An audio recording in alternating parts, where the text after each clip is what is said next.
Assalamualaikum warahmatullahi wabarakatuh.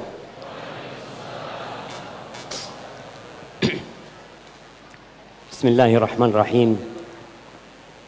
Yang saya hormati para alim ulama, para ustadz, khususnya Ustadz Buya Elfi Syam hafizahullah ta'ala.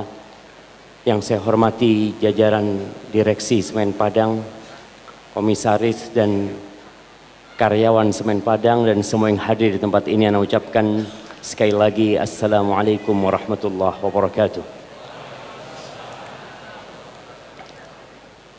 Alhamdulillah alladzi bi ni'matihi tatimmus shalihat. Segala puji bagi Allah Jalla Jalaluh yang karena nikmatnya kebaikan-kebaikan menjadi sempurna. Berdirinya Semen Padang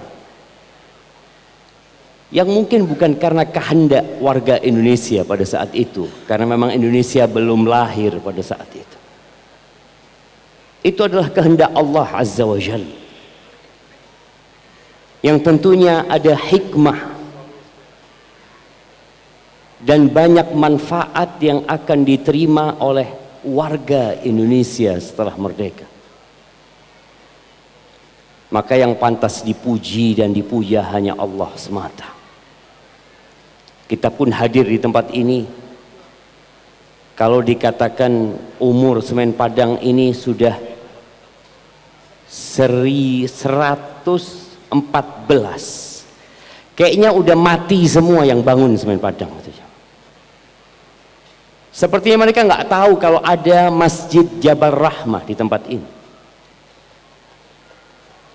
Maka hendaklah kita sekali lagi bersyukur dan berterima kasih kepada Allah atas nikmatnya, yang kalau bukan karena nikmat Allah tidak mungkin kebaikan-kebaikan dapat kita lakukan. Allahumma salli wa sallim ala abdika wa rasulika Sayyidina wa maulana Muhammadin wa ala alihi wa ashabihi ajma'in. Ya Allah, semoga salawat dan salam, berkah dan nikmat senantiasa Engkau curahkan untuk hamba kekasih-Mu, untuk baginda Nabi kita Muhammad alaihi salatu wassalam, untuk keluarga beliau, untuk istri-istri beliau, untuk putra-putri beliau, dan untuk seluruh sahabat Nabi. Semoga Allah meridhai kita bersama mereka. Amma ba'd. Ada sebuah doa yang sepertinya kita semua menghafal dan juga mengamalkan, yang sering ibu kita dulu ngajarin kita, itu doa-doa sapu jaga. Apa doanya? Rabbana atina fid dunya hasanah.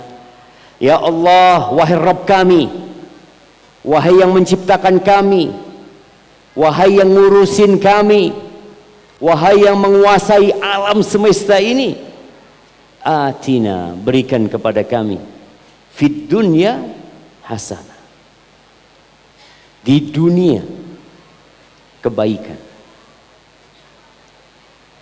Iya, kita diperintahkan untuk minta kebaikan di dunia ini. Tapi nggak cukup itu. Wa fil akhirati hasanah. Dan di akhirat kami juga minta kebaikan. Wa qina adzabannar. Dan kami minta supaya diselamatkan dari api neraka. Sepertinya semua kita doanya sama. Tapi terkadang perbuatan kita mendustakan doa kita. Karena kalau orang menginginkan sesuatu, maka dia harus berusaha untuk mendapatkan sesuatu itu. Doa, Rabbi habli minas salihin, ya Allah berikan kepada aku anak-anak keturunan yang soleh, tapi nggak nikah. Kira-kira bisa dapat anak soleh? Engkau kalau mau dapat anak soleh, ya nikah dulu gitu. Ada usaha yang dilakukan. Tiap pagi dia berdoa, Allahumma inni as'aluka ilman nafi'an. Ya Allah, aku memohon kepadamu ilmu yang bermanfaat. Wa rizqan tayyiban, dan minta rizki yang baik.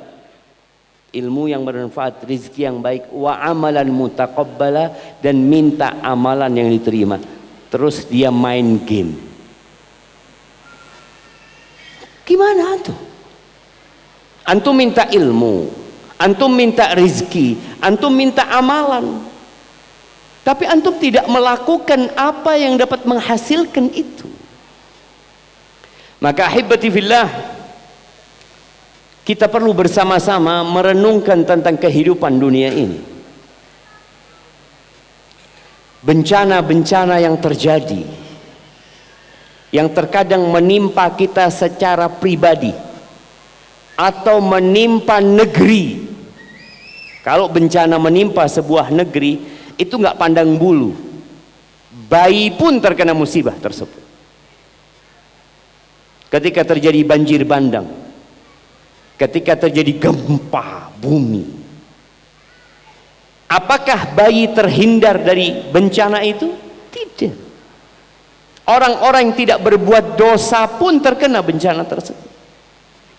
Maka hendaklah kita duduk merenungkan tentang kehidupan dunia ini.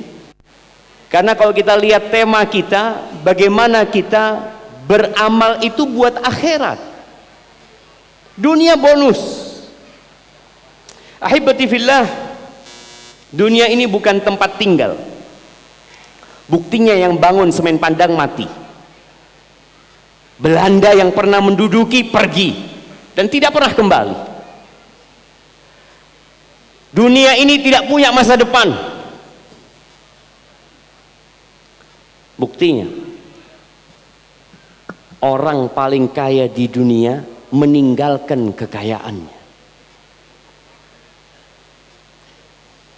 Siapa presiden pertama negeri ini?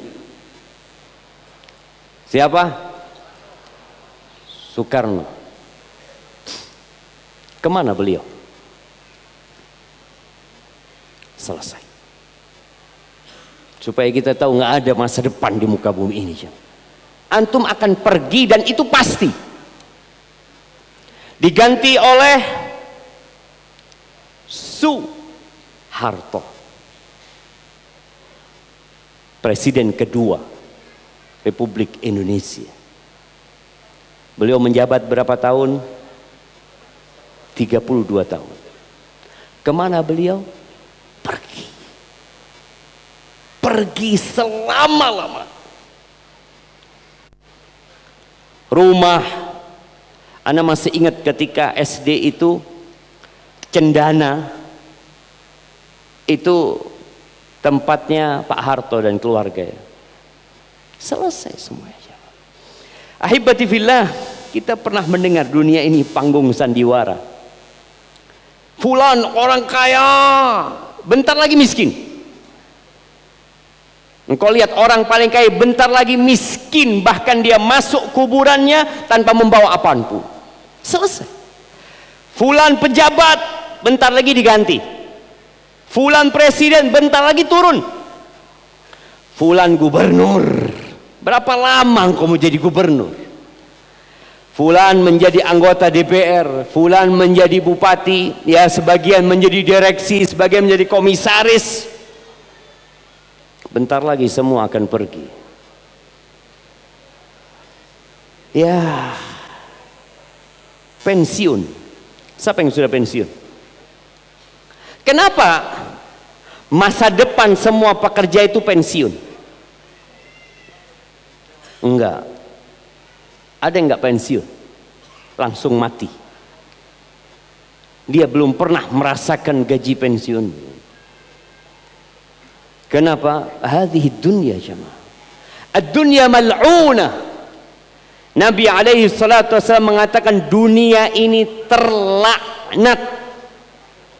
Terkutuk dunia ini. Mal'unun ma fiha. Terlaknat semua yang di dalamnya. Apa yang antum pegang akan hancur. Bismillah. Iya. Apa yang antum lihat akan hilang. Itu namanya tempat yang terkutuk. Antum lihat sesuatu yang indah akan hancur. Yang muda dan gagah perkasa akan jadi tua kalau sempat tua, dan akan jadi lemah kemudian jadi tanah. Ini bukti kita benar-benar berada di tempat yang terkutuk, yang di dalamnya terkutuk. Ternyata ada yang dikecualikan. Ini yang jadi tema kita, akhirat. Illa zikrullah, kecuali mengingat Allah Azza wa Jalla. Berapa banyak di antara kita yang kalau bekerja mencari dunia lupa sama Allah Azza wa Jalla. Bahkan azan dikumandangkan, tuli telinganya. Orang-orang berangkat menuju ke rumah Allah, buta matanya. Dia nggak ngelihat, seakan-akan dia sibuk mencari uang. Dia pikir uang itu akan membuatnya bahagia. Nggak ada, kecuali mengingat Allah wa ma walah, dan semua ketaatan kepada Allah Azza wa Jalla. Wallahi ya hibbati fillah, duduk di majelis ilmu ini capek, lelah. Tapi kenapa kita datang? Nggak tahu. Innamal a'malu binniyat. Ada yang datang terpaksa. Kenapa? Nggak enak, kata direktur harus datang. Terpaksa dia, setor muka, datang saya Pak. Ada yang datang untuk meramaikan saja. Ada yang datang karena Allah Azza wa Jalla. Kenapa engkau datang? Ana pernah dengar seorang ustaz menyampaikan sebuah hadis. Man salaka tariqan yaltamisu fihi ilman, barang siapa yang meniti jalan menuntut ilmu. Ingat, ilmu yang dimaksud ilmu tentang Tuhan, ilmu tentang akhirat. Kenapa? Karena dunia terlaknat mau ditinggal. Barang siapa yang meniti jalan menuntut ilmu syariat, ini bukan berarti mengecilkan ilmu umum, tidak, tapi ilmu ini yang akan dibawa ke akhirat nantinya. Sahalallahu lahu bihi tariqan ilal jannah, Allah akan memudahkan bagi dia jalan menuju ke surga. Ana hadir untuk itu. Maka semoga engkau tidak terlaknat, karena termasuk yang tidak terlaknat illa zikrullah wa ma wala wa alim au muta'allim. Yang tidak terlaknat itu orang yang berilmu, alim ulama yang belajar ilmu kemudian mengajarkannya kepada umat untuk menyelamatkan mereka dari api neraka. Dan seorang yang mungkin terus belajar ilmu, menyempatkan waktunya, dia tidak terlaknat. Karena dengan ilmu ini orang tahu halal dan haram. Jemaah, ana pernah isi kajian di Astra yang GM-nya non muslim.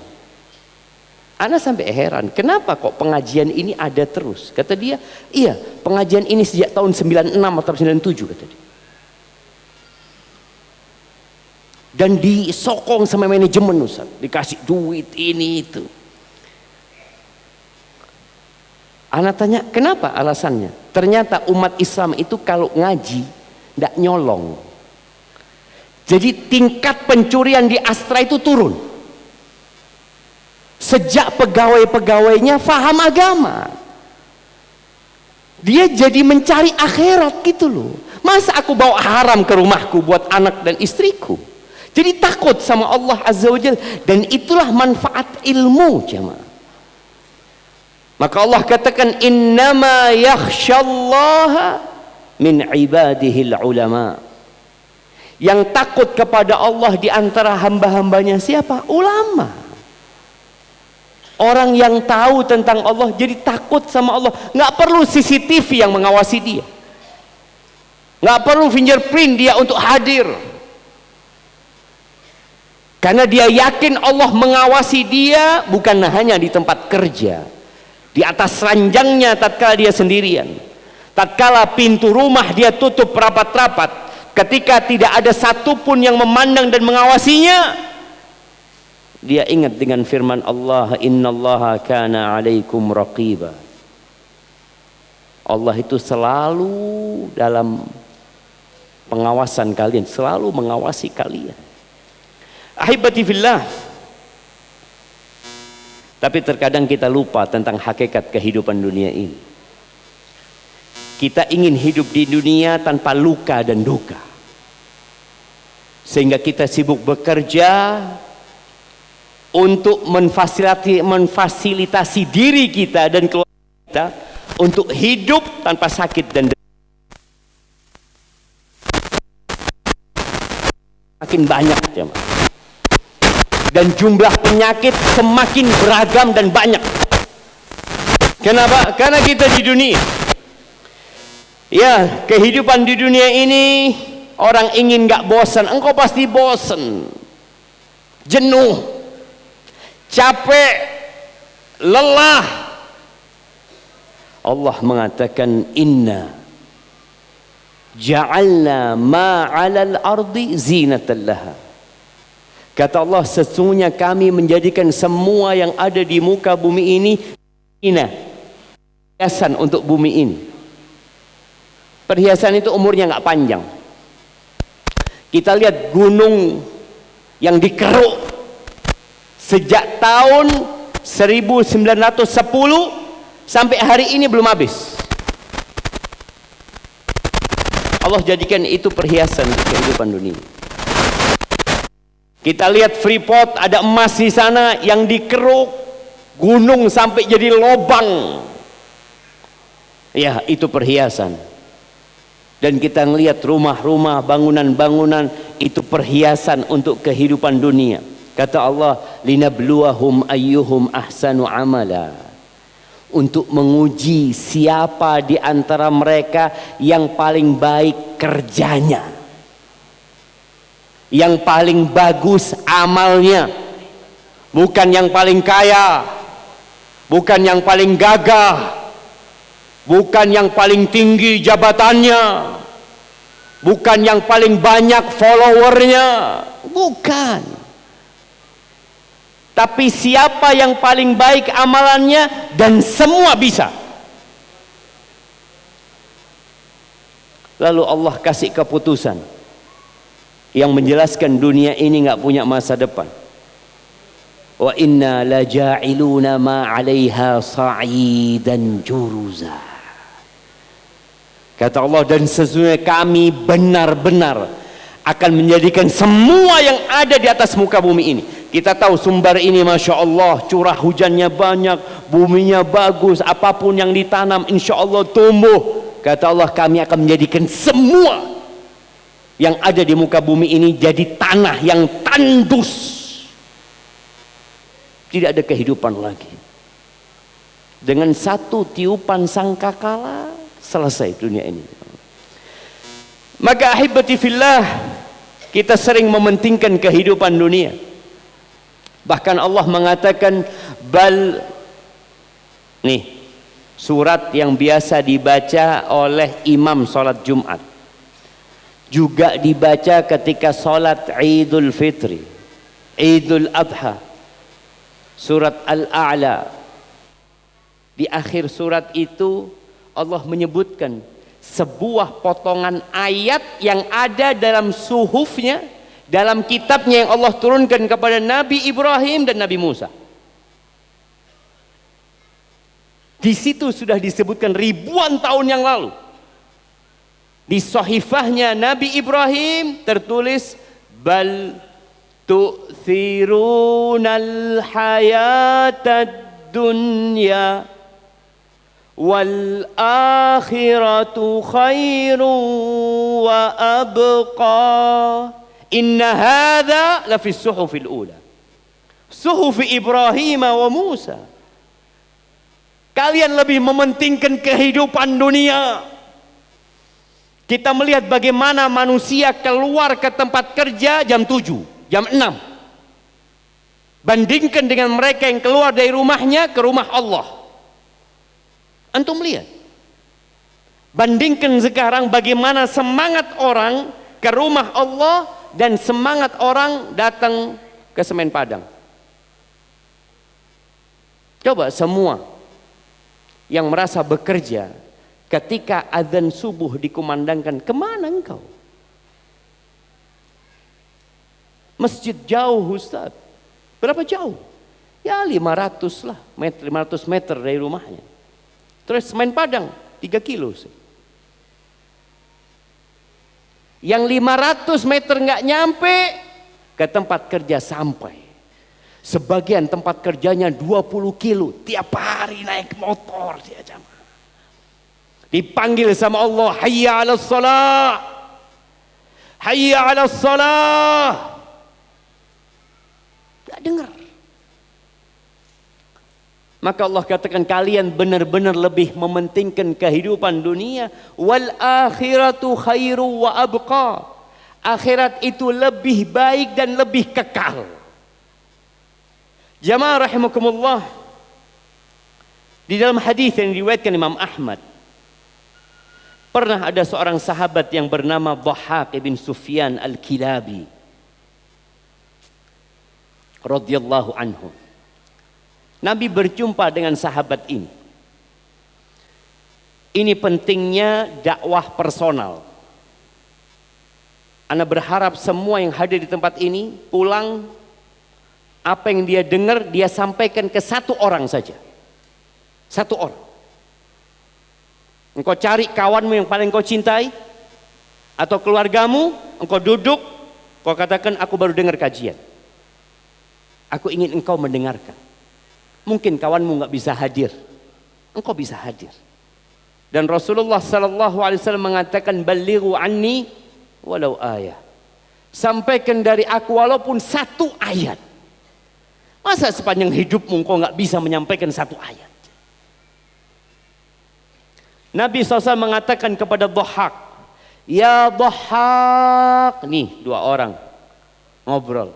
Karena kalau kajian seperti ini kadangkala ustadznya ditinggal tidur.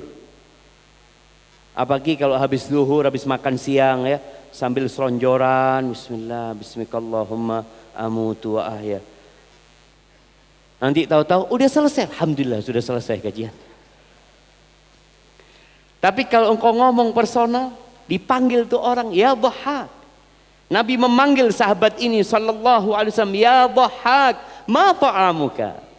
Nih, metode berdakwah itu kadang-kadang nggak langsung menyampaikan. Tapi dengan pertanyaan. Nabi tanya sallallahu alaihi wasallam, ma ta'amuka Dhahhak? Apa sih makananmu? Kata Dhahhak, ya Rasulullah, al-lahmu wal laban. Makananku daging dan susu. Jemaah, di Mekah itu nggak ada kebun kurma, nggak ada kebun gandum, semuanya datang dari luar kota. Apa makanannya? Daging dan susu. Orang kaya apa enggak jemaah? Orang kaya ini bukan orang kaya. Nggak ada makan lain memang sudah. Kalau dia orang Padang, dia akan cerita berapa banyak makanan Padang. Ada daging, ada susu, ada ayam, ada ikan, ada jeruan, ada kikil. Ada apa lagi? Jengkol. Semua ini makanannya cuma daging sama susu. Mereka berburu, mereka dapat, mereka makan. Atau mereka piara domba, mereka makan dan mereka minum susunya. Lalu Nabi bertanya, "Tsumma yasiru ila madza?" Kok telat ini? Gimana ini? Nah, fadal. Bismillah.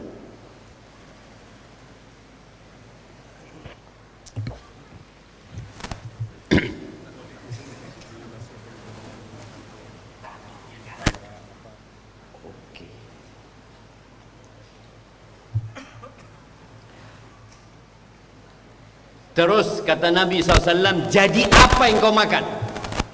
Antum kalau makan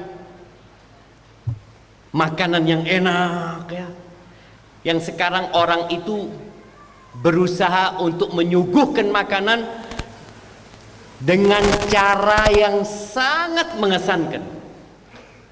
Ada makanan muqaddimah ya, makanan pembuka, terus makanan inti, makanan penutup. Pertanyaannya, jadi apa semua makanan itu jemaah? Jadi apa jemaah? Dhahak tidak menjawab, jadi kotoran. Malu dia mau ngomong itu sama Nabi SAW. Dia mengatakan, ilama qad alimta ya Rasulullah, menjadi sesuatu yang engkau sudah tahu ya Rasulullah. Kita tahu semua jadi apa. Lalu Nabi mengatakan SAW, fa innallaha tabaraka wa ta'ala daraba ma yakhruju min ibni Adam mathalan lid-dunya. Sesungguhnya Allah menjadikan yang keluar dari perutnya anak Adam itu permisalan untuk dunia. Nggak ada masa depan dunia ini jemaah, nggak ada. Maka kalau kita beramal berbuat untuk dunia, rugi kita jemaah. Ada orang tua yang Masya Allah, dia bangun istana mewah, marmernya dia beli dari Italia.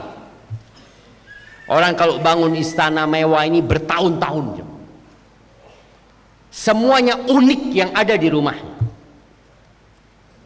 Kemudian pemborongnya itu ngomong, yang bangun itu ngomong, hari Sabtu kunci saya serahkan, siap. Hari Kamis mati, selesai. Dia tidak pernah menempati rumah idaman dia. Dia menempati rumah yang ditempati oleh seluruh manusia, kuburan. Maka jangan sampai kita tergoda dengan dunia ini sampai lupa dengan akhirat kita. Ahibati fillah. Ya, tapi kan kita harus seimbang Ustaz. Kalau bisa. Aun bin Abdullah rahimahullah ta'ala, dia mengatakan ad-dunya wal akhirah, dunia dan akhirat itu di dalam hati kita. Kita ini perlu duduk untuk melakukan muhasabah. Sebesar apa sih kecintaan anak kepada dunia? Sebesar apa sih anak bekerja buat akhirat? Aun bin Abdullah mengatakan dunia dan akhirat itu di dalam hati seperti dua daun timbangan.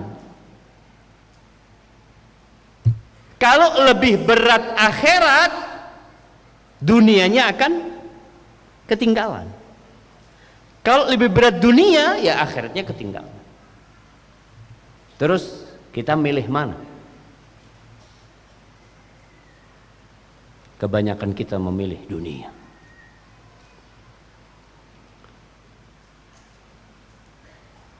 Dari gaji yang kita dapatkan, berapa persen buat akhirat kita dan berapa persen buat dunia kita? Kita tahu. Ahibati fillah, kehidupan yang sebenarnya adalah di akhirat. Ketika neraka jahanam didatangkan di padang mahsyar, orang itu melihat neraka itu datang. Waji'a yawma idzin bi jahannam yauma idzi yatadzakkarul insan wa anna lahu dzikra. Pada hari itu semua orang ingat dengan perbuatan dia. Tapi apa gunanya ingat pada waktu itu? Dia hanya berangan-angan, ya laitani qaddamtu li hayati. Dia mengatakan, andai kata dulu aku bekerja untuk kehidupanku, lihayati. Loh, emangnya di dunia nggak hidup? Enggak. Hayat yang sebenarnya itu ya nanti di akhirat. Kekal selama-lamanya di surga atau kekal selama-lamanya di neraka. Di sini sandiwara, engkau jadi orang kaya sebentar, jadi pejabat sebentar, jadi orang miskin juga sebentar. Maka jangan takut antum yang miskin, ya Allah sampai kapan aku miskin? Sampai mati mungkin, nggak apa-apa. Tapi jangan miskin di dunia, miskin di akhirat. Jangan sampai sakit, kena kanker, kena stroke, bertahun-tahun di atas ranjang, sampai kapan? Sampai mati mungkin. Nggak lama. A'maru ummati, umur umatku, kata Nabi SAW, antara 60 sampai 70. Yang umurnya 60 siap-siap. Karena kata Nabi SAW, wa aqalluhum man yajuzu dhalik, sedikit yang lewat 70 itu sedikit. Makanya kalau kita lihat orang umur 70 tahun itu langka jemaah. Masya Allah ya. Berapa umurnya Bapak? 73. Masya Allah tadi. Iya, langka. Maka ahibati fillah, semua kenikmatan di dunia ini sebentar. Apalagi kita tahu semua kenikmatan dibungkus dengan kesusahan. Kalau bicara kehidupan akhirat, Allah menceritakan dalam Al-Quran, dan nasihat ana, jangan ada hari kecuali baca Quran. Baca sama artinya, walaupun satu ayat. Kalau antum tiap hari baca satu ayat, berapa tahun hatam Quran? Berapa tahun jemaah? Ya 20 tahun. Sama artinya, ditadabburi makna, itu satu ayat. Tapi sebagian kita umur 60 tahun tidak pernah hatam Quran. Umur 50 tahun nggak hatam Quran. Dibuat apa hidupmu? Masa satu hari satu ayat berat buat engkau? Baca sama artinya, baca sama tafsirnya, supaya engkau tahu bahwa Allah sudah kirimkan surat cinta kepada manusia. Allah sayang sama hamba-hambanya. Maka Allah mulai kitabnya dengan Bismillahirrahmanirrahim. Tapi kita nggak mau baca. Kita baca grup WhatsApp sambil ketawa-ketawa berjam-jam. Dia goyang-goyang terus sampai jarinya hilang itu jemaah. Apa namanya? Ruas-ruas jarinya itu, karena terlalu sering dia buat itu. Supaya kita tahu tentang hakikat kehidupan ini, Allah ceritakan. Di surat Fatir ayat 35 Allah mengatakan tentang orang yang masuk surga. Apa kata mereka? Wa qalul hamdulillah. Mereka mengatakan alhamdulillah. Alladzi adhaba 'annal hazan. Alhamdulillah, segala puji bagi Allah yang telah menghilangkan dari kita segala kesusahan. Semua kepayahan, kepedihan, penyakit hilang semua jemaah. Karena kehidupan dunia itu kehidupan susah, semuanya susah. Antum jadi orang miskin susah, jadi orang kaya susah, jadi orang ganteng susah, jadi orang jelek susah. Siapa yang nggak susah dalam kehidupan ini? Kira-kira kalau antum jadi presiden, nggak susah antum? Mikirin 270 juta rakyatnya. Susah nggak? Mikirin istri satu nggak bener antum.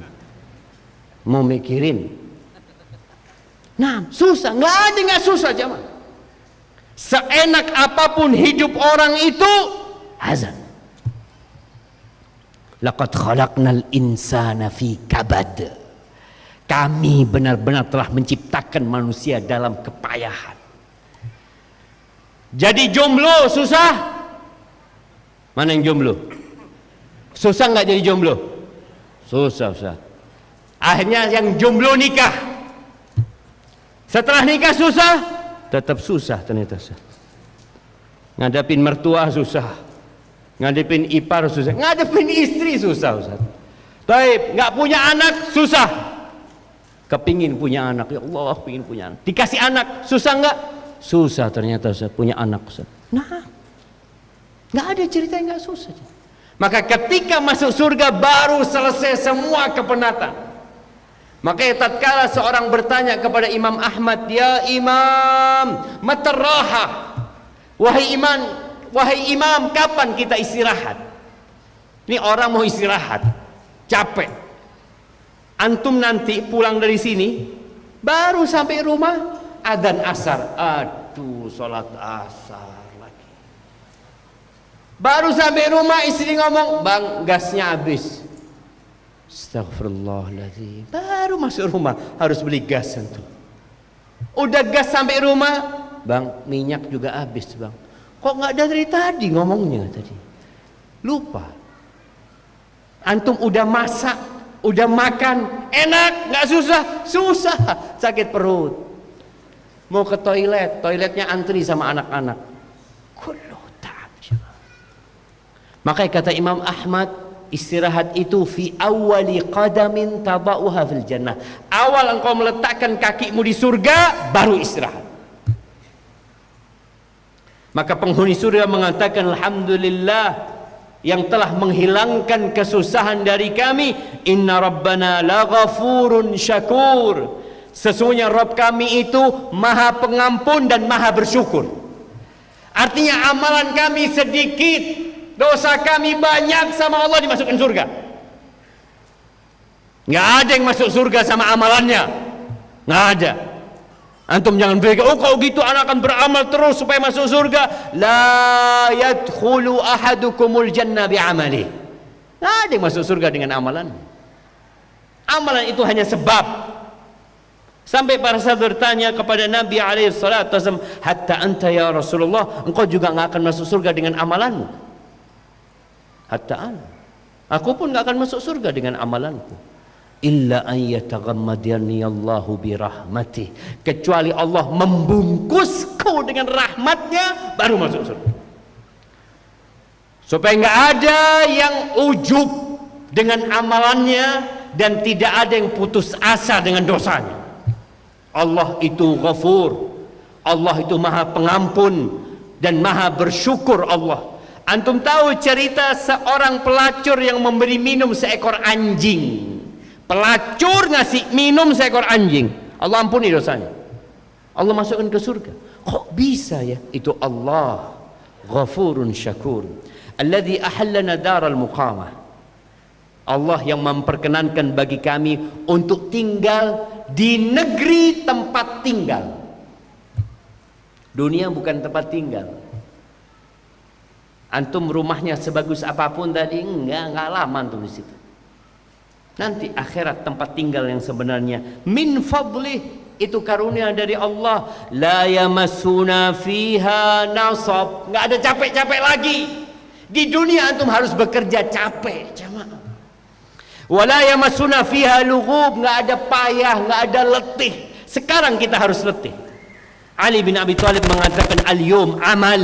Hari ini kita bekerja. Wala hisab, nggak dihisab. Antum salat zuhur tadi dapat apa? Dapat fulus.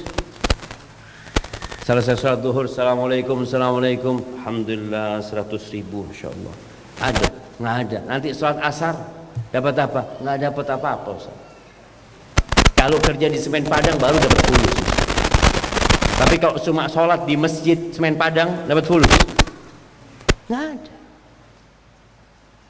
Salat maghrib, isya, salat tahajud 11 rakaat, tapi bengkak kakinya, dapat fulus? Nggak dapat. Tempat ini tempat untuk berletih, bercapek ria, berjuang dan beramal. Sekarang bagaimana supaya pekerjaan kita itu bernilai ibadah dan untuk akhirat? Sebagaimana tadi Bapak Direktur menyampaikan, Bagaimana antum bekerja untuk akhirat? Dapat dunia masih dapat. Maka yang pertama adalah masalah niat. Innamal a'malu binniyat. Semua tergantung ambisi antum. Rasulullah sallallahu alaihi wasallam mengatakan, man kanatid dunya hammahu, barang siapa yang dunia ambisinya.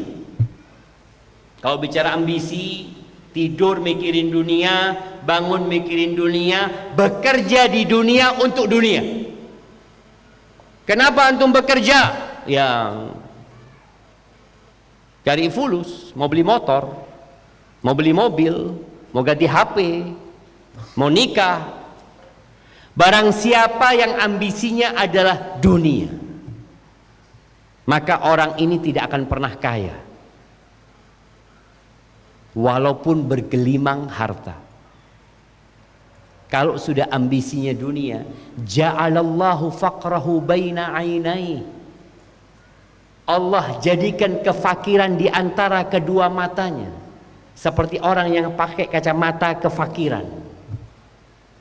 Duitnya 1 triliun tapi takut miskin, duitnya 100 miliar tapi takut fakir, dunia atau hartanya 10 miliar tapi dia khawatir mobilnya ketabrak. Ada kekhawatiran. Kenapa asuransi itu sangat laku di masa kini? Dulu kau nggak ada. Dan kalau kita lihat ya, pernah ngelihat tukang becak mengasuransikan becaknya. Anak takut ya becak ini nanti lecet atau nggak ada. Orang semakin kaya semakin takut. Ada apa sama engkau? Jangan-jangan ambisinya memang dunia. Allah akan jadikan kekhawatiran dengan kemiskinan itu menghiasi matanya. Wasyattata alaihi syamla, urusannya dicerai-beraikan. Dulu ana berpikir orang kaya itu adalah orang yang akan berada di saf pertama di masjid. Kenapa? Dia nggak mikir makan besok, dia nggak mikir makan tahun depan, nggak mikir dia sudah. Kalau 1 bulan dia butuh 1 M makan, dia sudah punya 100 M, dia sudah punya 1 triliun, udah cukup. Orang kalau punya uang 1 triliun cukup makan berapa tahun ya, Bang? Kalau 1 bulannya, anggap 1 tahun 10 M, cukup untuk 100 tahun hidup. Seharusnya dia ada di saf pertama kan? Insya Allah. Orang mungkin yang kerja capek, dia baru dengar azan baru berangkat atau dengar iqamah baru berangkat karena dia harus capek mengais rezeki. Tapi ternyata tidak. Bahkan kebanyakan yang di saf pertama itu yang punya utang. Coba nanti diadakan penelitian antum lihat. Kalau orang sudah di saf pertama, masya Allah, nggak pernah kelihatan kok hari ini di saf pertama. Biasanya punya masalah, cuma. Nanti kalau sudah masalahnya selesai, saf kedua, usahanya tambah berhasil, jadi imam buat yang telat-telat, imamul masbuqin. Itu dunia. Maka orang yang ambisinya dunia, urusannya Allah cerai beraikan. Nggak bisa dia mencari manfaat dari umur dia untuk akhiratnya. Selalu yang ada pikirannya dunia. Waktu buat keluarga kadang-kadang nggak bisa kumpul sama mereka. Duduk ngaji sama anaknya, ngobrol enak sama istri, nggak ada. Sampai ada seorang istri jemaah yang ngeluh sama suami, ngomong sama suami, bang, engkau lihat tetangga rumah sebelah, ini orang kaya raya, tetangga sebelahnya ini jemaah miskin, ya pegawai biasa. Pegawai itu biasanya pulang kerja jam berapa? Jam berapa? Jam 4. Jam 4 sudah di rumah. Bos pulangnya jam 8 malam. Jadi bingung kita kan. Ini seharusnya bos pulang jam 2 lah, orang anak buahnya. Enggak, ini bosnya malah lebih terakhir. Rapat sampai jam 10 malam, baru nyampe rumah. Sampai bingung istrinya, bang, kok ngelihat bang, suami tetangga. Ini emak-emak ya, jangan pernah membandingkan suaminya sama suami orang. Udah syukuri suamimu itu.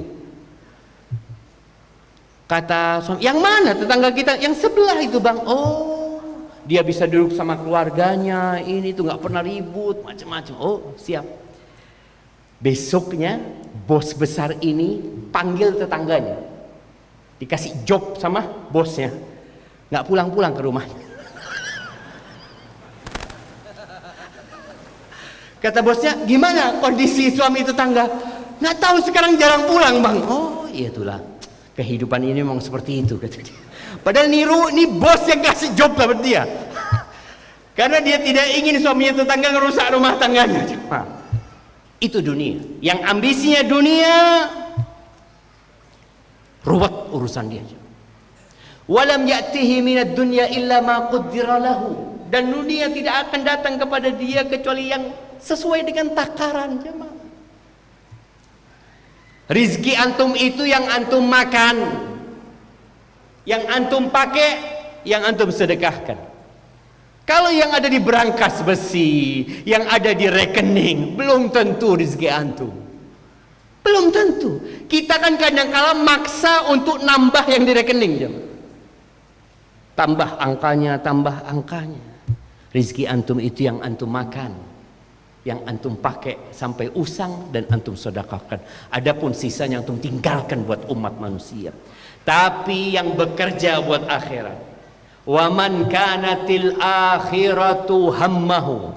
Barang siapa yang akhirat menjadi ambisinya, dia ingin punya rumah di surga, dia ingin punya kolam renang di surga, dia ingin memiliki semua keindahan, ingin bidadari surga, itu yang ada dalam ambisi dia. Apa yang akan terjadi? Ja'alallahu ghinahu fi qalbi. Allah akan jadikan orang ini kaya di hatinya. Dan itu kekayaan yang sebenarnya. Hatinya kaya. Boleh jadi orang ini orang kaya, tapi hatinya kaya. Boleh jadi orang ini orang yang berkecukupan, tapi hatinya kaya. Nggak pernah dia hasut sama orang lain, nggak pernah dia iri dengan rizkinya orang lain, nggak ada. Dia benar-benar menerima.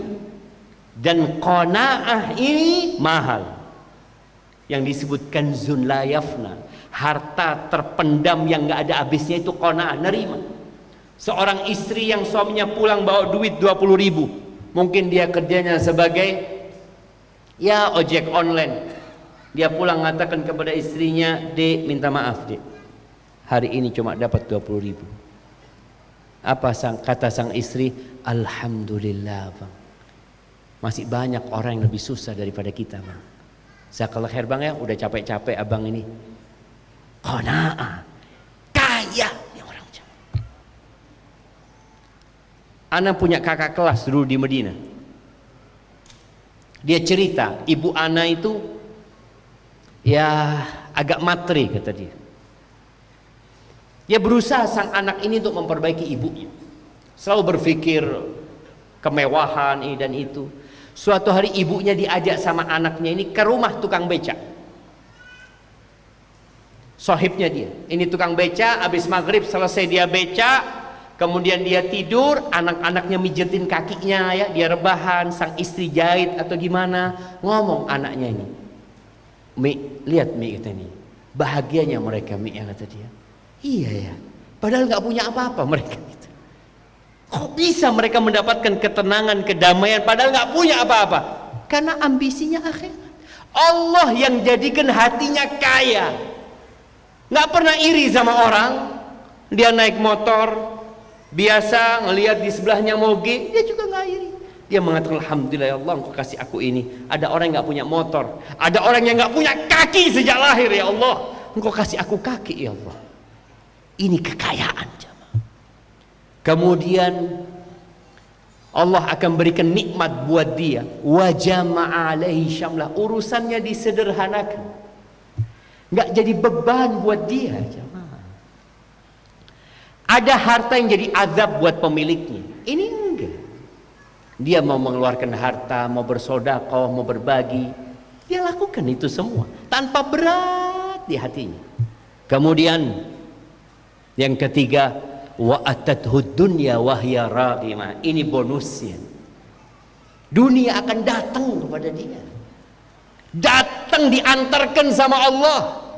Dia yakin wa man yattaqillaha yaj'al lahu makhrajan wa yarzuqhu min haitsu la yahtasib.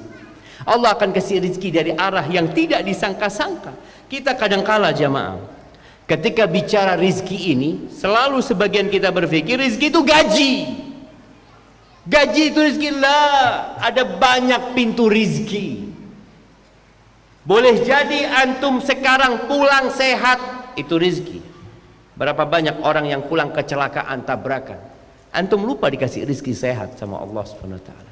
Maka Allah antarkan dunia, bonus buat dia dalam kondisi dunia itu hina, dan antum tidak berambisi untuk mendapatkan dunia itu.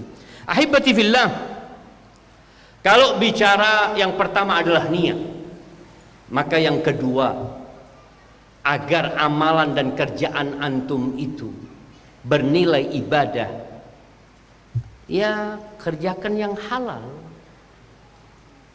Sebagian orang terburu-buru ingin cepat kaya, main judi online. Dia pikir, insyaallah, bismillah, ana mau sholat istikharah dulu. Mau main judi online sholat istikharah. Ana mau tanya sama Ustadz, kira-kira Ustadz, kalau ana menang judi online, kalau ana sodakohkan buat ma'hadnya Ustadz, diterima Ustadz, Masya Allah. Gimana mau bernilai ibadah? Ketika dia melakukan yang haram, maka pastikan pekerjaan antum halal. Niatkan ketika bekerja untuk akhirat antum, untuk berbakti kepada orang tua. Niatkan ketika bekerja untuk memberikan nafkah kepada istri, atau niat untuk memberikan nafkah kepada diri sendiri, tapi bukan untuk gaya dan pamer. Pastikan kerjaan antum adalah kerjaan yang halal. Ahibati fillah, ana sedih ya.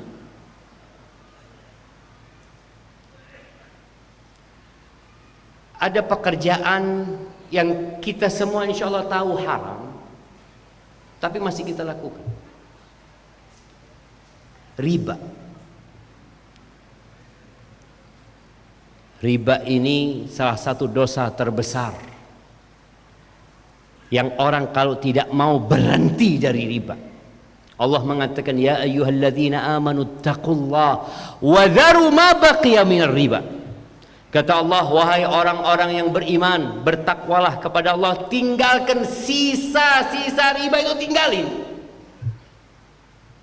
Kita itu berpikir riba itu rentenir. Baru kalau rentenir riba. Enggak, semua utang piutang yang ada keuntungannya itu riba. Pinjol itu rentenir enggak?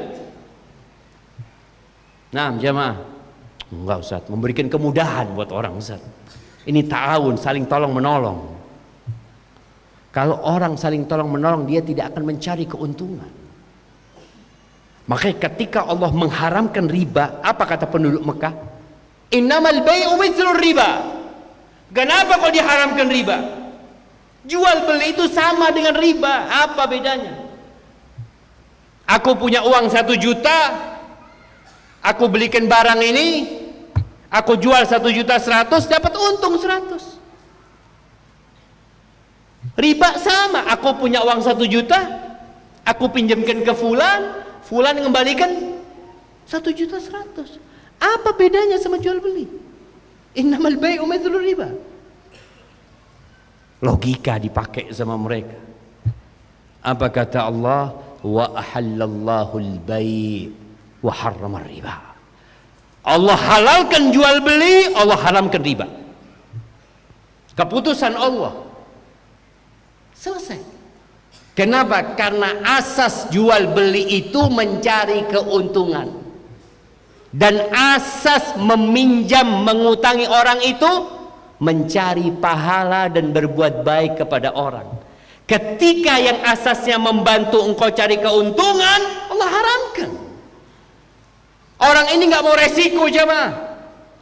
Kalau dia beli barang 1 juta, apakah pasti dapat untung 100 ribu? Belum tentu. Boleh jadi nilainya jadi 900 ribu. Tapi ini orang riba, dia mau bantu orang, tapi dia mau mengeruk keuntungan dari orang itu. Bohong, mereka mau membantu orang. Mereka sejatinya bekerja mencari keuntungan di tempat yang Allah haramkan. Maka tolong pastikan di mana antum bekerja. Ketika antum nggak tahu, tanya sama alim ulama. Fas'alu ahla dzikri in kuntum la ta'lamun. Ada orang yang kerja di tempat-tempat maksiat. Dia mengatakan, enggak Ustaz, ana enggak minum Ustaz, ana cuma nyuguhkan minuman. Tapi alhamdulillah, ana selama bekerja itu enggak pernah minum minuman keras itu. Sama. Terus yang ketiga, ketika seorang bekerja dan kerjaannya sudah baik, niatnya baik, hendaklah dia menjalankan pekerjaannya dengan sempurna. Kalau antum cari akhirat, jangan setengah-setengah bekerja. Dan jangan berpikiran kalau orang cari akhirat itu malas bekerja. Tidak. Antum lihat para sahabat Nabi bagaimana tatkala mereka bekerja. Jadi kaya mereka. Abdurrahman bin Auf kaya raya, jemaah. Utsman bin Affan kaya, tapi ambisinya akhirat. Rasulullah sallallahu alaihi wasallam bersabda, "Innallaha yuhibbu idza amila ahadukum amalan ayyutqinahu." Sesungguhnya Allah itu suka apabila seorang di antara kalian beramal itu menyempurnakan amalannya. Antum sebagai bagian cleaning service, bersihkan dengan baik, bukan karena ada bos dan atasan. Kenapa? Karena Allah suka. Yang bagian pabrik yang bekerja di sana, sempurnakan amalan itu. Jadi antum bekerja lillahi ta'ala, menyempurnakan amalan itu walaupun bagian itu bukan bagian antum. Ada orang yang Masya Allah, bukan pekerjaannya, dia lihat ada sampah di atas meja kawannya, mungkin kawannya habis makan, kemudian dia pulang lupa wadah makanan nggak dibuang. Nggak ada urusan antum dengan sampah itu. Tapi ketika antum lihat itu merusak pemandangan, ini hal yang menyebabkan kekotoran di dalam tempat kerja antum, antum buang, antum bersihkan, antum sapu. Allah cinta sama antum. Kita sudah mengatakan inna salati wa nusuki wa mahyaya wa mamati lillahi rabbil alamin. Untuk Allah anak bekerja. Berat. Makanya kita sedih kadang-kala kalau dapat seorang muslim malas bekerja. Ya, kita inginnya istirahat, kita inginnya santai. Maka tolong tiap pagi antum baca doa Nabi SAW, Rabbi inni a'udzubika minal kasal wa su'il kibar. Ya Allah, aku berlindung kepadamu dari kemalasan dan su'il kibar, masa tua yang buruk. Na'udzubillah min dzalik. Maka jangan asal-asalan ketika bekerja, sempurnakan kerjaan antum.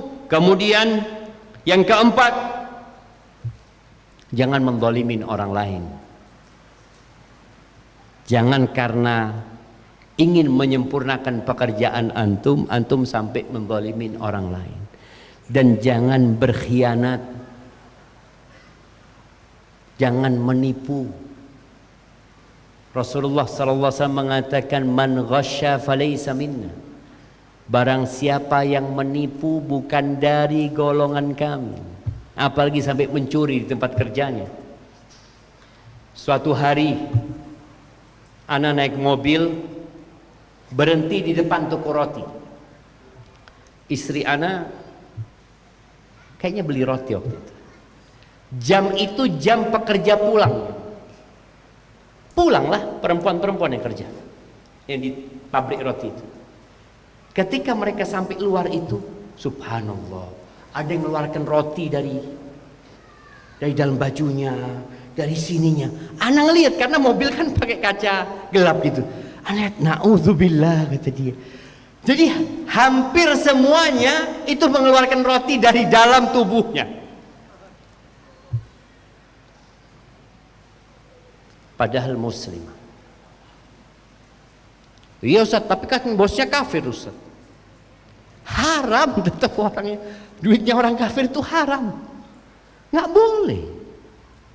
Mereka yang tinggal bersama kita walaupun non muslim tetap dihormati dan dihargai hartanya. Jangan sampai antum menipu dan mengambil harta mereka. Kemudian yang kelima, jangan sampai pekerjaan antum membuat antum lupa dari kewajiban antum. Makanya selesai sholat Jumat,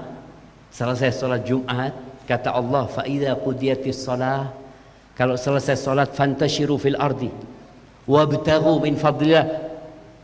Jadi bagaimana Allah menyuruh orang selesai sholat Jumat itu, ayo engkau bertebaran di muka bumi, cari rizki, cari karunia Allah.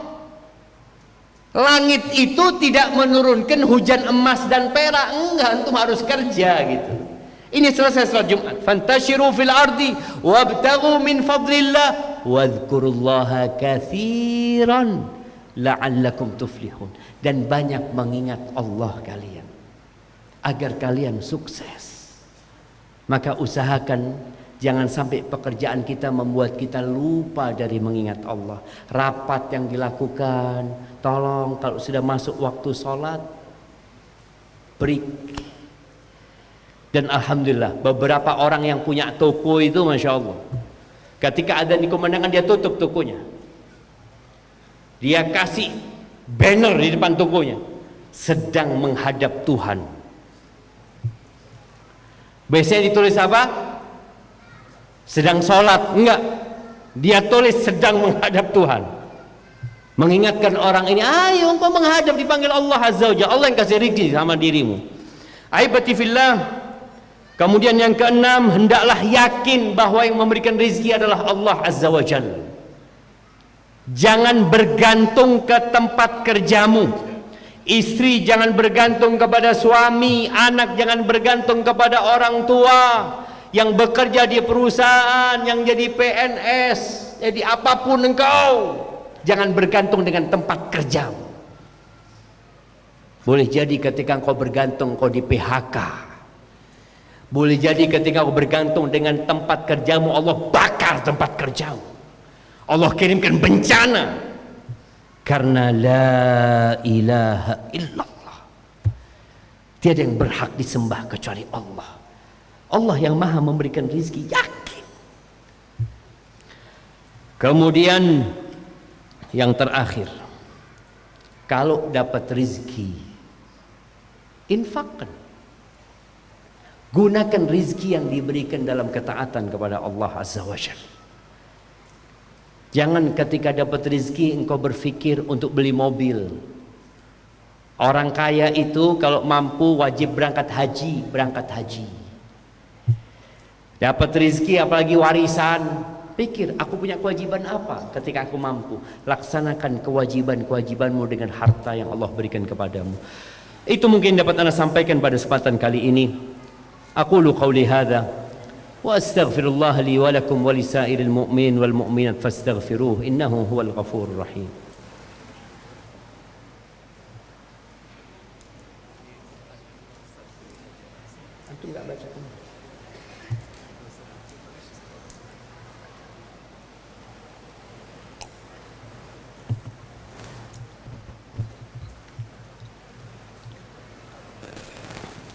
Alhamdulillah, ini ada banyak pertanyaan yang masuk.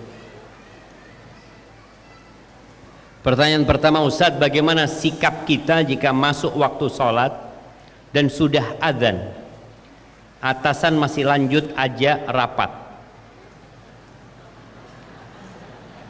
Minta tips-tipsnya biar atasan paham, Ustaz. Begini, apabila di tempat kerjamu memang ada musola bersama, yang memang sholat berjamaahnya di tempat itu, kemudian rapat mau dilanjutkan tapi nanti tetap sholat berjamaah di musola, itu silahkan, nggak apa-apa. Karena memang waktu sholat duhur itu jam berapa? Jam 12:30. Baik, sholat duhur 12:30. Dan akhir sholat duhur jam berapa? 3:30. 3:30 ya. Umpamanya Bapak Ketua, Bapak Atasan mengatakan insya Allah kita sholat bersama nanti jam 1:30. Nggak apa-apa. Karena masih waktu sholatnya.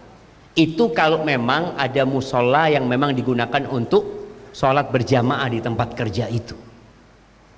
Tapi kalau nggak ada, umpamanya semua sholatnya di masjid sebelah, ya usahakan di break kemudian ke tempat sebelah. Memang perlu proses jamaah, perlu proses, dan semoga ya atasan kita mau memahami. Kadang-kala kalau antum izin, Bapak mau sholat nggak boleh, Bapak mau ke toilet, fadhol. Kenapa? Ya kalau toilet urusan dunia, kalau sholat urusan akhirat, atau mungkin karena seperti itu, wallahu a'lam bishawab. Tapi yang jelas tadi antum kalau menghadapi atasan yang seperti itu, ya sampaikan. Umpamanya di pabrik juga, selesai kerja jam 4, oke, kita mau sholat jam 4:15, diumumkan semuanya sholat jam 4:15, nggak ada masalah, karena masih di waktu yang memang diperkenankan untuk sholat. Barakallahu fikum. Sebagai perusahaan yang memiliki ratusan karyawan dan memiliki keinginan untuk membangun masjid, bagaimana kita menyikapi atau mendahulukan memberikan karyawan kesejahteraan ekonomi, membantu di luar memberikan gaji, atau membangun masjid di sekitar lingkungan perusahaan? Jamaah, kita ini berpikir bangun masjid itu mahal. Kita yang menyusahkan diri kita sendiri. Masjid Nabawi itu terakhir luasnya 2.500 meter persegi, 50 kali 50. Yang sebelumnya insya Allah 35 kali 50, kalau anda nggak lupa. Itu dibangun 1 bulan. Cukup pagar keliling, kasih atap, selesai.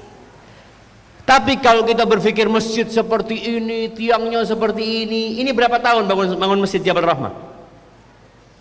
Nah, berapa tahun bangun masjid ini? Mana yang bangun masjid ini? Sudah meninggal semua? 1 tahun gitu kan? 1 tahun. Maka nasihat ana ngomong kepada perusahaan, udah kita bikin pagar keliling, kemudian kasih atap. Dan dulu Masjid Nabawi nggak ada karpetnya wala apa, cuma tanah. Sholat bismillah. Karena masjid ini syiar, masjid ini tempat berkumpulnya hamba-hamba Allah. Tapi kalau orang berpikir bangun masjid itu mahal, ya ditunda, uangnya nggak cukup, sudah bismillah, bangun masjid semampunya.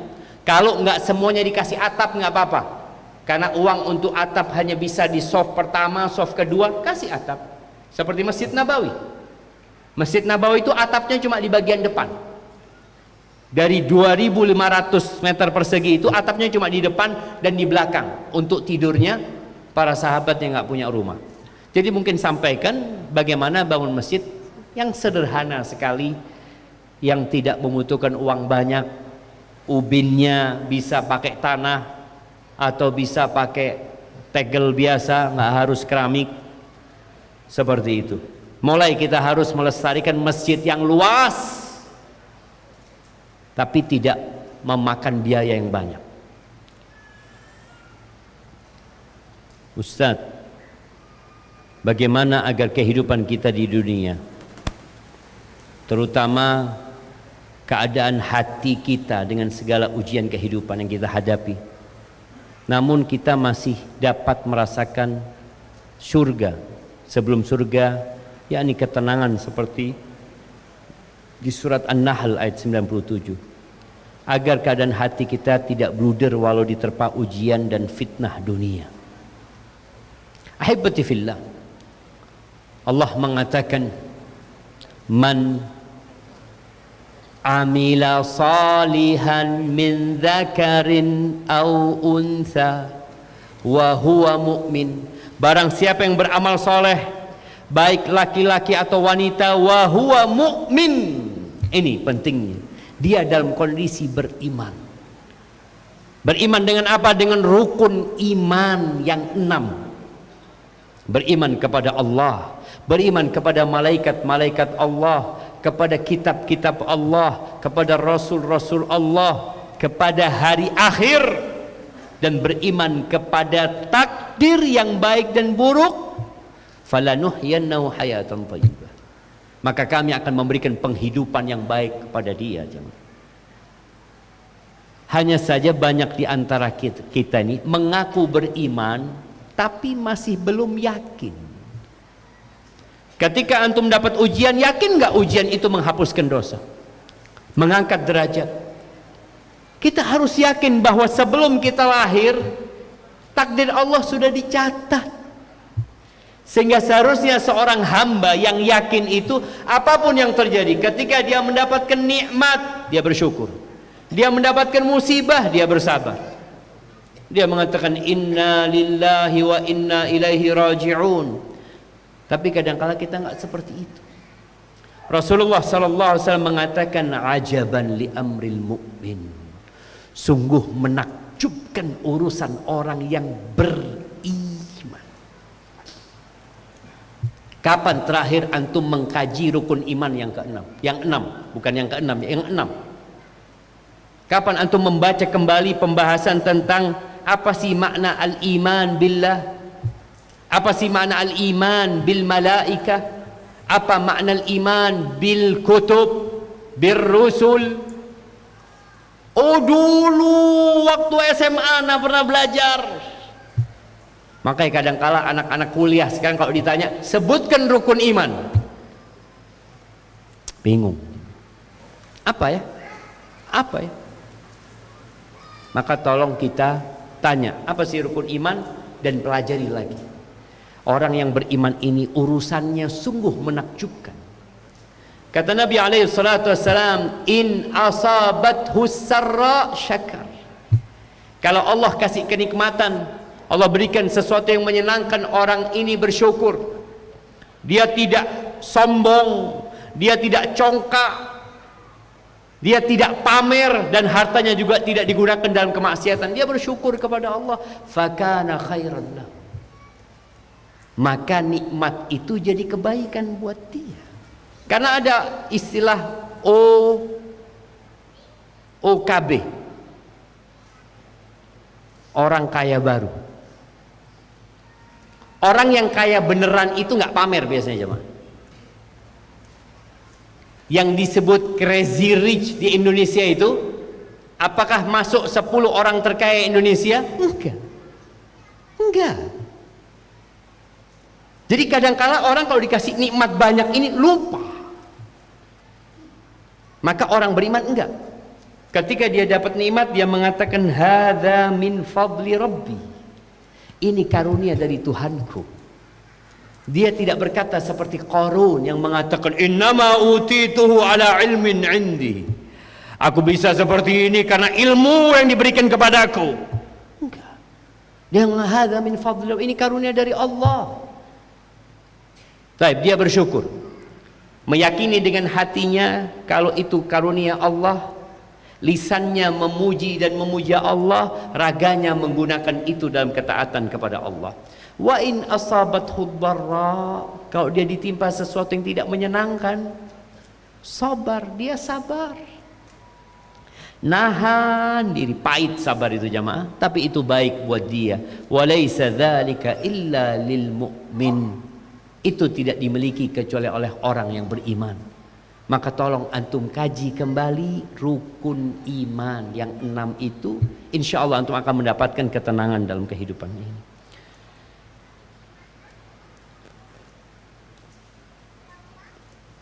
Bismillah, anak ingin minta diberikan wejangan dan nasihat untuk wanita bekerja agar bisa mengimbangi antara kantor dan rumah tangga. Karena ana rasa selama ini masih belum bisa seimbang antara pekerjaan kantor dan di rumah Ustaz. Syukran, barakallahu fiik. Ahibati fillah, hukum asalnya, bismillah.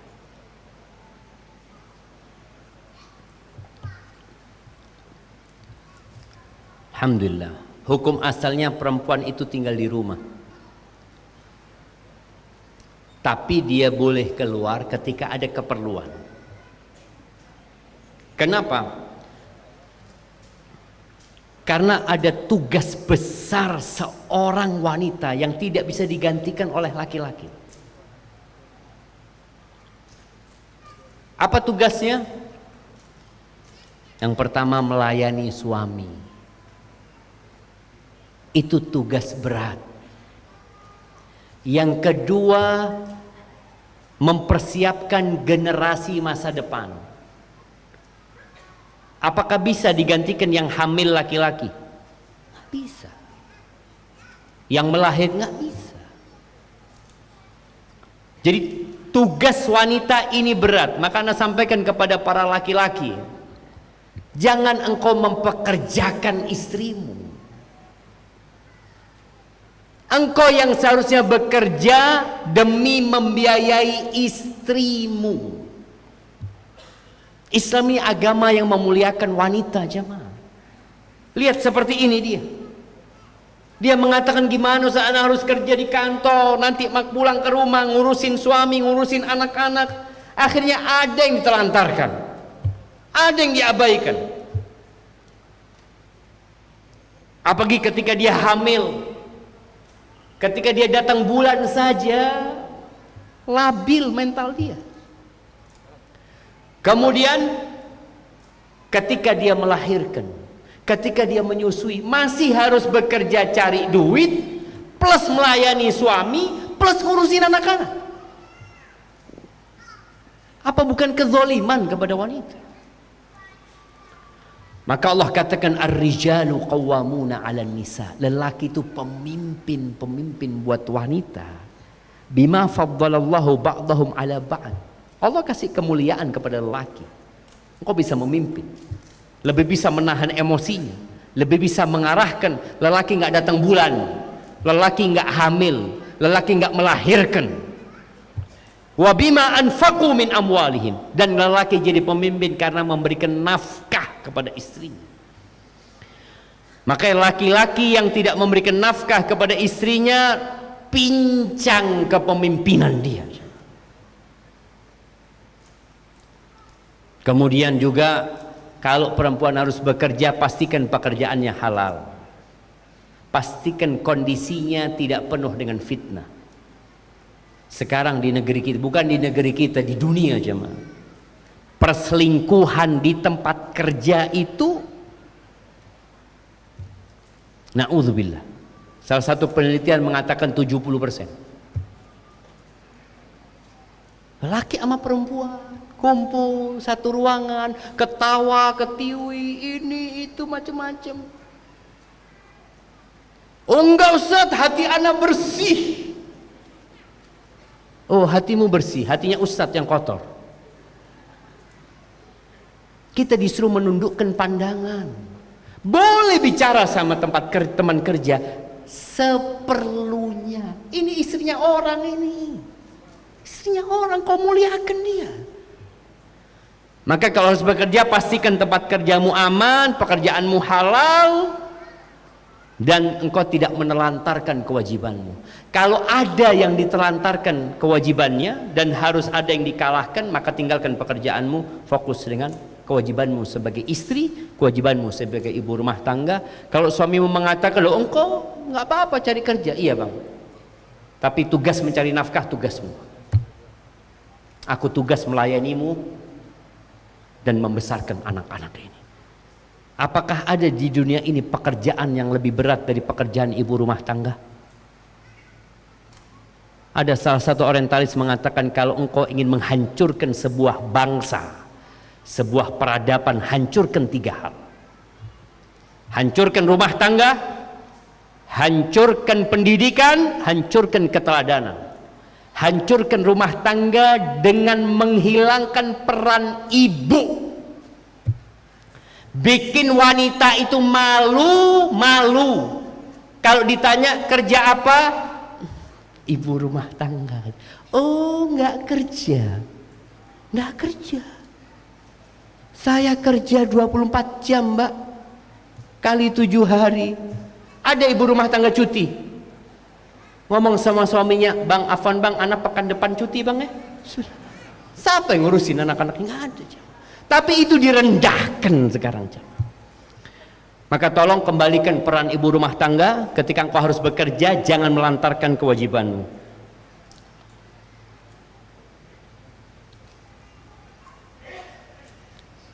Naam, Assalamualaikum Ustaz. Ana mau bertanya, di dunia kerja, apakah hukumnya bagi orang yang mengetahui kezaliman dan fitnah seseorang terhadap orang lain, tetapi ia hanya diam, padahal ia punya kewenangan untuk bisa menyampaikan kebenaran terhadap orang tersebut?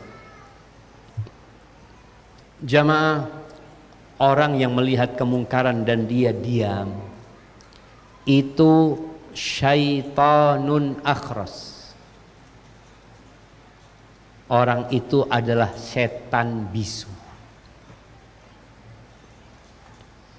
Maka tolong jangan sampai kita seperti yang diceritakan Nabi SAW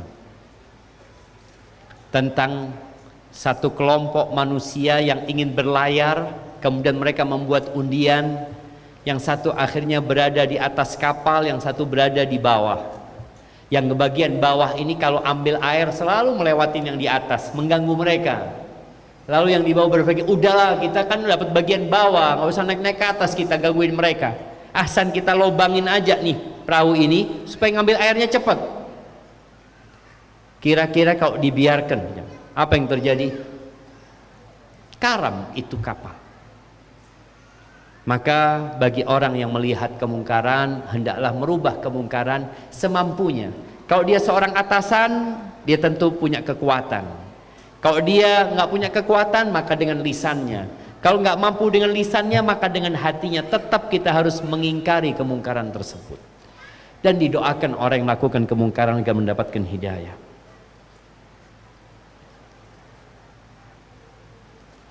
Assalamualaikum Ustaz, mohon bertanya, adik ana selalu mengeluh karena apa yang diusahakan selalu gagal. Dan ana selalu menasihati agar ikhlas menerima takdir Allah, agar hidupnya lebih tenang. Tapi adik ana selalu membantah dan bilang kalau Allah tidak adil padanya. Bagaimana sebaiknya nasihat untuk adik ana, Ustaz? Iya jamaah, ada orang-orang yang merasa kecewa sama Allah. Kenapa? Karena dia nggak kenal sama Allah Subhanahu Wa Taala. Dia nggak kenal. Dia nggak tahu jari-jari itu pemberian siapa. Dia gagal dalam usahanya, Allah kasih tangan. Ada orang yang lahir nggak ada tangan. Allah berikan kedua mata sama dia. Ada orang yang lahir nggak ada matanya, nggak bisa ngelihat. Lalu dia hanya urusan dunia, gagal, merasa Allah tidak adil. Ingat, Allah itu maha adil. Dan Allah itu berbagi rizki berdasarkan hikmah. Dan kehidupan dunia ini tidak selalu menyenangkan. Oleh karena itu, nasihat ana, adik antum bawa ke rumah sakit tempat orang-orang yang cacat. Bawa dia. Katakan ada yang hidupnya lebih susah dari engkau. Dan Allah ketika memberikan bala itu tanda cinta. Jangan berpikir kalau rizkinya lancar itu Allah cintai. Enggak, belum tentu. Memang orang-orang yang tidak beriman mengatakan, Allah katakan, fa'ammal insanu idza mabtalahu rabbuhu fa'akramahu wa na'amahu fayaqul rabbi akraman. Nih ada manusia-manusia yang kalau rizkinya dimuluskan, yang kalau dimuliakan dikasih jabatan, dia mengatakan Tuhanku memuliakan aku. Allah itu maha baik, Allah itu maha adil. Wa amma idza mabtalahu faqadara alaihi rizqahu. Adapun kalau dikasih ujian, disempitkan rizkinya, dia mengatakan Rabbi ahanan, Tuhanku menghinakan aku. Kalla, kata Allah, enggak kayak gitu standar hidup ini. Antum lihat Fir'aun berkuasa, punya istana, punya istri, punya dayang-dayang, betapa banyak nikmat yang Allah berikan kepada Fir'aun. Nabi Musa mengembala kambing. Nabi ngembala kambing. Supaya kita tahu. Maka tadi sampaikan kepada adik, enggak kayak gitu. Engkau lihat tuh, bahkan kebanyakan orang-orang kaya itu enggak beriman, enggak pernah sholat, wala pernah ibadah. Maka kita kadang lihat, ya Allah Ustaz, fulan ini Ustaz ke masjid enggak pernah, Jumatan enggak Ustaz, tapi usahanya tambah bagus Ustaz. Apa anak kayak gitu juga ya supaya usahanya bagus? Itu istidraj. Antum tidak menghargai kehidupan akhirat kalau seperti itu.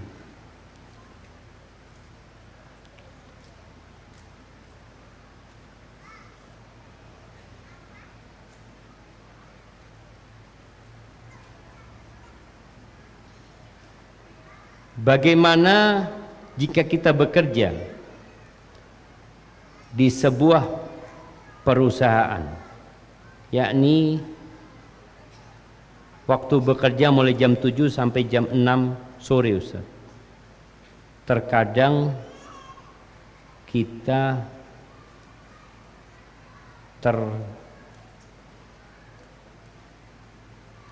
apa ini jamaah?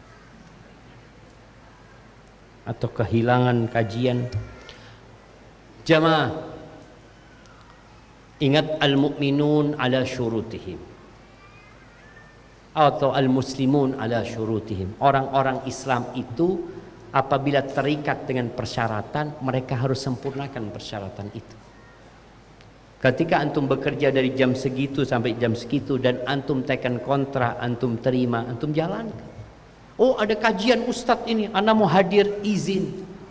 Nggak diizinkan, ya udah, nggak usah hadir. Kenapa? Karena antum punya kewajiban yang harus dilaksanakan. Sedangkan menghadiri kajian tidak wajib. Kalau antum tidak bisa hadir kajian umpamanya jam segini, antum bisa hadir yang ba'dal maghrib. Antum bisa cari kajian yang ba'da subuh. Antum bisa ngikutin kajian online umpamanya. Karena jangan sampai ketika antum bekerja lalu antum meremehkan kontrak kerja yang sudah dibuat. Kullukum ra'in wa kullukum mas'ulun an ra'iyatihi. Kalian akan ditanya tentang tanggung jawab antum dan amanah yang diberikan kepada antum.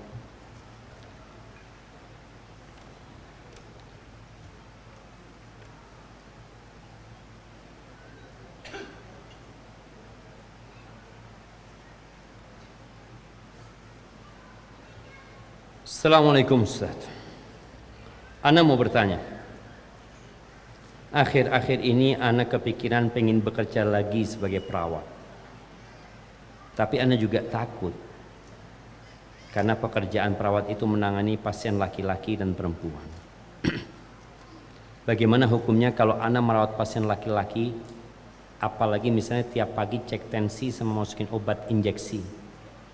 Misalnya sementara perawat laki-laki tidak ada, terus itu kan ada bersentuhan dengan lawan jenis. Kita gimana hukumnya Ustaz? Jazakallah khair. Iya jamaah, kita itu sedih ya dengan lingkungan yang kurang sehat sebenarnya untuk kehidupan sosial kita. Antum kalau baca ada 10 pekerjaan yang berpotensi terjadi perselingkuhan. Ini berdasarkan penelitian. Yang pertama nomor 1 kalau nggak salah penerbangan. Yang nomor 2 kalau nggak salah kesehatan. Orang mengatakan, oh enggak kan nggak apa-apa, ini laki perempuan, ini perawat, ini dokter, ini penelitian menyebutkan. Karena interaksi laki perempuan tiap hari yang intens, antum berpikir, udah Ustaz udah nggak berperasaan, ini kan profesional bekerja. Setan itu nggak pernah tidur siang. Nggak ada antum lihat setan istirahat, aduh capek sudah nggak ada. Dia akan terus godai. Dan namanya perselingkuhan di dunia kesehatan di Indonesia kita baca. Berita-berita kepala rumah sakit, kepala puskesmas dengan bidan ini itu. Maka bagaimana caranya? Ya, pelajari syariatnya. Ketika engkau tidak harus bekerja, ya nggak usah bekerja. Tapi ketika engkau harus bekerja, engkau pelajari syariat. Gimana ana sebagai seorang muslimah, ketika nangani pasien laki-laki, bagaimana agar tidak berduaan dengan dia. Ada kondisi pasien mungkin yang memang sudah tua, yang mungkin butuh bantuan dan tidak ada orang lain, boleh jadi nanti kondisinya terpaksa, tapi hindari bersentuhan tangan. Ada hal-hal yang hendaklah kita takut kepada Allah Subhanahu wa ta'ala. Dan harapan ana jemaah, kita ini lebih dewasa lagi. Di Jakarta itu ada sekolah yang dibangun sama Belanda. Belanda itu bukan hanya bangun pabrik semen Padang ini. Belanda itu 350 tahun di negeri kita. Di Jakarta itu ada sekolah namanya Canisius, yang sudah mengeluarkan orang-orang top di negara ini. Dari SD sampai SMA laki semua. Katolik cuma, bukan Islam. Mereka berpikir anak ini sekolah mau belajar, bukan mau pacaran. Kiranya kalau antum SMA sama anak perempuan lebih semangat sekolahnya. Alhamdulillah Ustaz, lebih semangat kalau ada cewek-cewek. Gak ada. Rusak masa depannya. Itu sekolah Katolik jamaah. Mereka sampai hari ini ya, itu berdiri tahun 1900, lupa 28, 29 apa 30, sampai hari ini tetap seperti itu. Karena mereka tahu. Maka tolong kita lebih dewasa lagi. Apalagi syariat kita, agama kita itu memberikan arahan yang jelas. Laki perempuan ini kalau dipertemukan apa yang terjadi? Hidup lampunya. Min plus itu. Semoga Allah selamatkan kita jemaah.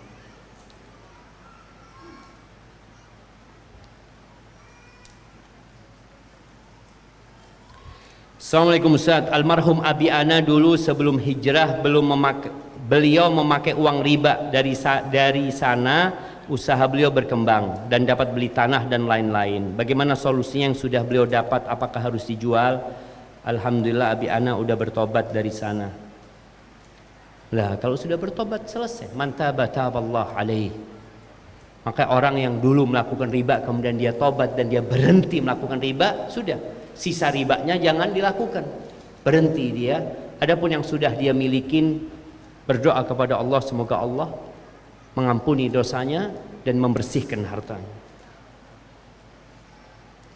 Assalamualaikum Ustaz, afwan nanya, setelah suami hijrah dari bank, keuangan kami agak susah, usaha gagal, apakah kami boleh memakai uang pensiunan tiap bulan dari bank untuk keperluan anak karena usaha kami belum mencukupi? Syukran Ustaz. Wallahu a'lam bishawab. Yang pertama jemaah berkaitan dengan mereka yang gagal usaha karena resign dari sebuah perusahaan. Banyak yang nggak punya keahlian berusaha. Ada kita ini orangnya memang pegawai. Kalau mau berubah jadi pegawai, jadi pengusaha, butuh belajar lagi. Kemudian butuh pendampingan. Dan antum lihat ya, Rasulullah sallallahu alaihi wasallam ketika sahabat-sahabat hijrah dari Mekah ke kota Madinah, Masya Allah, hijrah dari kota Mekah ke kota Madinah, sahabat-sahabat Nabi yang di Mekah itu pedagang. Mereka nggak punya keahlian bercocok tanam. Orang-orang Ansor mengatakan kepada Nabi SAW, ya Rasulullah iksim bainana wa bainahum, ya Rasulullah bagi tanah kita sama mereka. Jadi orang Ansor mau kasih tanah sama orang-orang Muhajirin agar mereka bercocok tanam. Kata Nabi SAW, lah jangan, mereka nggak bisa kerja mereka, tapi mereka ikutkan bersama kalian, kasih bagian nanti mereka. Jadi kadangkala ada orang-orang yang memang nggak punya skill untuk jadi pengusaha, butuh pendampingan. Maka tolong siapa saja yang berusaha jangan langsung terjun ke dunia usaha sebelum belajar, konsultasi dan butuh pendampingan. Bagaimana sahabat-sahabat Nabi suruh ikut rumahnya fulan ya. Ada namanya mu'akhah, dipersaudarakan sama Nabi SAW. Maka kalau kita ada teman hijrah, tolong diperhatikan. Dia mau usaha, antum bantu dia. Jangan sampai dia salah atau gagal dalam usahanya. Adapun ketika engkau tidak mampu, dan bicara uang pensiunan tadi, kita tahu masalah uang riba ini jamaah. Ketika memang dia tidak mampu, maka buat dia semoga boleh untuk dimanfaatkan, tapi ketika dia mampu hendaklah dia tinggalkan. Dia tinggalkan yang seperti itu. Baik, itu yang dapat Anda sampaikan untuk pertanyaan terakhir.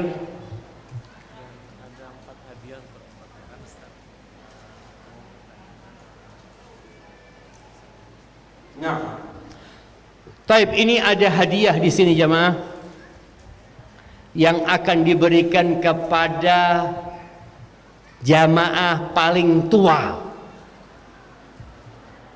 yang umur 80 tahun. Umur berapa Bapak?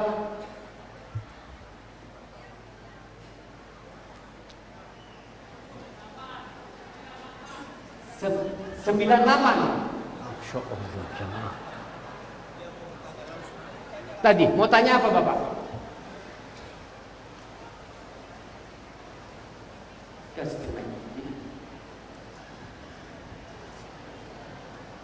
Ada mic Bapak, tolong. Tapi dengan kiri berbicara, saya itu membangun apa penyanyi ikut, sudah ikut,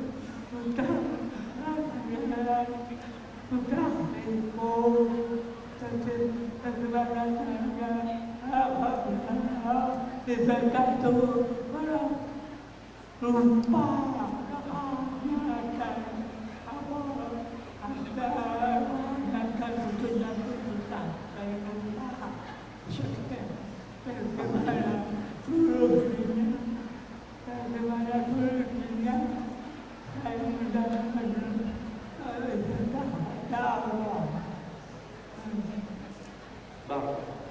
apa? Kasihkan hadiah yang buat beliau. Baik, nah.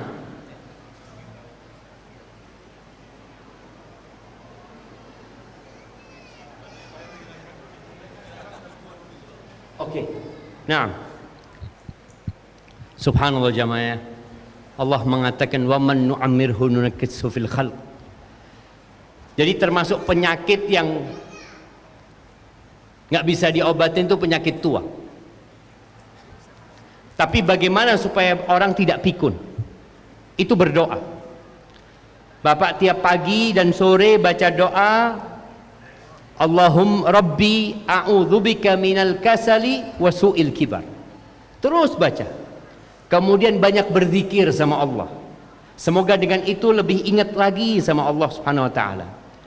Jadi yang perlu dilakukan adalah banyak-banyak berdoa, memohon kepada Allah, dan mungkin kalau minum minuman Bapak banyak minum madu. Mudah dikasih sehat sama Allah Subhanahu wa taala. Barakallahu fikum. Baik. Kasih hadiah beliau. Nah. Kemudian ada pertanyaan. Siapa nama sahabat? Angkat tangan, sahabat yang mana yang ditanya? Siapa nama sahabat yang ditanya sama Nabi SAW, apa makananmu? Dohak, kasih beliau ini. Masya Allah. Baik, kasih. Baik. Itu yang dapat Anda sampaikan, kurang lebihnya mohon maaf. Anda kembalikan ke panitia. Jazakumullah khair. Subhanakallahumma bihamdika asyhadu an la ilaha illa anta astaghfiruka wa atubu ilaik.